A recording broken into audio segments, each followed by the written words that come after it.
itu kalau nggak perform ya gitu. Walaupun sebenarnya kalau secara pribadi saya kurang gitu suka, karena membangun strata kepelatihan itu perlu waktu, gitu kan. Waktu saya masuk PSSI itu kan jelas antara Sintayong dan Indra Safri ya nggak bisa komunikasi, masing-masing senior, masing-masing punya, ya kan nggak mudah gitu. Nah baru terakhir zamannya Patrick kita bisa bikin strata, tapi itu pun karena gagal ya gimana ya kan. Ya sekarang kalau ditanya pusing nggak, pusing. Kenapa? Ini kan hilang senior 23, 20. Kempen malah belum tugas ya? Iya malah belum tugas, tapi kan masalahnya ya ini kan paket buat itu. Saya lagi berpikir ya kalau Kosnova berhasil, tadi nggak ngomong, dia akan jadi U20. Kalian aja. Caretaker kalau tadi. Metek semua. Makanya. Dia cuma 36 tahun kayaknya. Jadi berpikir Kosnova kalau dia selesai U17 dia U20. U17 kita cari orang Indonesia kalau dapat. Karena terus terang dia tahu juga tipis kepelatihan orang Indonesia itu tipis. Kenapa waktu itu ya Sintayong nyari juga susah, Patrick Kluivert menginterview 10 asisten pelatih juga nggak ketemu, saya nggak mendeskripsikan siapa yang diinterview. Ya kan? Memang susah gitu. Nah jadi memang kalau ditanya kapan kita pengumuman pelatihan baru, belum. Saya masih perlu waktu konsolidasi dua hal. Satu, saya lagi coba buka komunikasi ke banyak pihak. Jangan sampai persepsi yang kejadian beberapa kali terakhir ini mempersulit posisi kita mencari pelatih. Ya. Karena kita mesti sadarin kan ranking kita belum tinggi, masih rendah. Mencari pelatih di ranking seperti ini nggak bisa. Kalau nggak nganggur, kan? Even waktu Sintayong pun kan sebenarnya nggak mudah meyakinkan pada saat itu. Ya, waktu itu kan 170 kalau 150.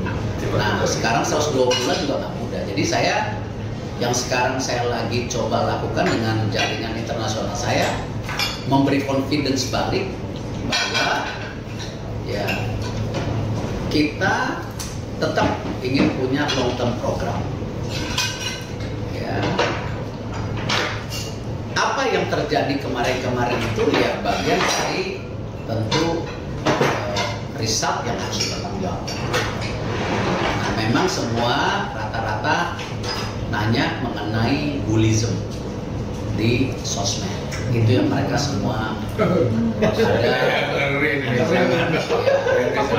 Karena kondisi yang sekarang para pelatih yang kita lepas kan mereka shock. Bagaimana pribadi di DM si anaknya Patrick dibilangin black monkey, anaknya dihajar, diancam mau titik-titik, sampai ke istri-istrinya pelatih. Bukan istrinya Patrick aja loh, istrinya yang lain. Jadi mereka shock. Nah itu yang saya lagi redam. Dan saya nggak takut ditulis. Ya kita harus kembali menyehatkan juga persepsi sepak bola nasional. Kita harus punya kesepakatan sepak bola ya untuk nasional dan kebenaran. Ya, dan ini beberapa pemain juga kontak saya, mereka worry karena kasus Rido mereka juga nggak happy. Rido itu kan buat pemain asing figurnya, maksudnya figur dalam arti, Rido aja kena, apalagi gua. Nah ini yang saya lagi rajut juga di pemain-pemain untuk menaikkan confidence-nya lagi bahwa ya is part of life, tapi percayalah federasi akan memprotek dia. Gitu. Jadi itu yang saya tentu bukan serangan dari sosmed itu bukan hanya terjadi di Indonesia gitu, artinya kan memang juga enggak, tapi kalau kita lebih ekstrim. Kita gitu orang Mbak. Bapak solusinya.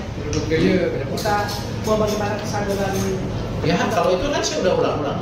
Lalu di beberapa statement publik saya bilang saya tidak takut dikritik, saya tidak takut dibully, ya.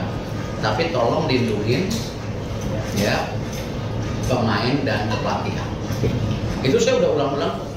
Jadi kalau dari gagalnya Gerald di AFF saya ngomong itu. Iya. Intinya itu merugikan Waktu kita. Indra Safri gagal di U20 dihancurin kayak gitu, ya kan? Jadi Jadi kalau- itu merugikan posisi kita sehingga bagi kita mencari kayak tadi pelatih juga Termasuk pemain.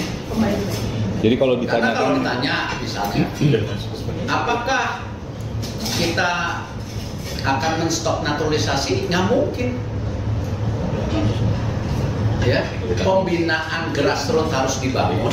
nggak Ya, tapi siapapun yang terbaik, ada belang-belang Indonesia mau memperkuat, boleh lihat aja Maroko U20. Iya, Maroko coba isinya siapa?